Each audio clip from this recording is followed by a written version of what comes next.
Chapter 59, Love Your Neighbor. Today, this ancient social concept exists in name only. Certainly, it does not exist in organized religions. I could take care of the financial needs of an entire village in Namibia on what I personally received from Social Security. But as far as living a decent life in the United States, no way. I was asked early on by the Orongo regional governor, when the Namibian Social Security law passed, to be at the Orongo regional presentation for the general public and to help with the public explanation. I was called on up to the front of the hall by the governor. I was introduced and explained through the interpreter why it was passed in the United States in the 1930s. Because ordinary elderly U.S. citizens were starving to death in abject poverty. That fact alone caused mumbles and rumbles throughout the crowd. They could not believe Americans in poverty. I told them I was born in 1936, and I held up my own yellowed, laminated old Social Security card, and further told them how I would receive this benefit every month for the rest of my life, and it would take care of me for the rest of my life. They were truly impressed and applauded loudly until they found out from the next speaker that they also had to pay into their individual fund with their own paychecks. Sound familiar? The simple truth about simple facts on this earth is there are too many people and too few natural and agricultural resources left in or on the earth to take care of everyone in the way they would like to be taken care of by the free enterprise middle class as they see fit. In free enterprise, some win, meaning some must lose.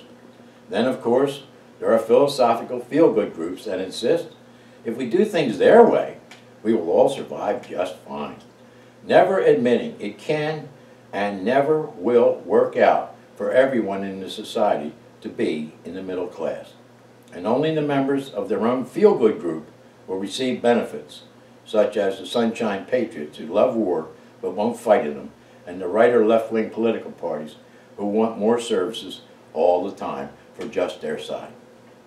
With lower taxes, the religious cults who want to live with you in your bedroom, for those selfish groups, it's always their way or no way, etc., etc., etc. All pure, selfish, self-serving bullshit. I was very concerned about these public issues when I was on the other side, and I asked the teachers about it. Here is my best memory of the answers, and trust me, I never thought I would say any of this in public. I kept much of what I learned very private for a long time. These answers I received from the teachers were directed to me alone, not you or the general public.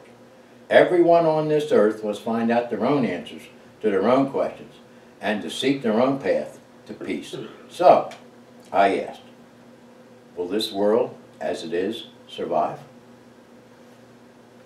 I don't hear voices. I get a kind of a beckoning of understanding. It's often difficult for me to explain it. It's not, I even thought about it today before I read this. It's not an understanding, it's a beckoning to understand. It's a push to understand. It's an urge to understand.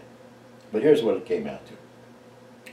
All souls and all material matter were created at the exact same moment. That's been proven by science.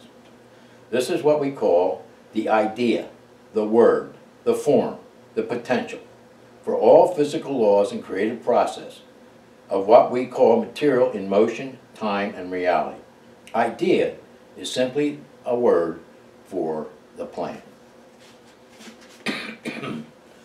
Who we are, who I am, and why am I here? It should become obvious to you by now we are all connected. But for complicated reasons, it never takes hold in our primitive dualistic brain and limited personal consciousness. We're all exact clones of our Creator. Every single soul in this universe for eternity is an exact replica of the original monad. We are all God. Yes, we souls are all the same. We come to this earth to spiritually test the human potential for mankind to love your neighbor. And for that reason, and that reason alone, and for no other reason, that is it. That's why we're here. How can we get along and make a world work? It ain't going very well, is it? I was going to test the Namibians that I knew at UCOB on this exact test, and I told absolutely no one about my plan. The next chapter is chapter 60.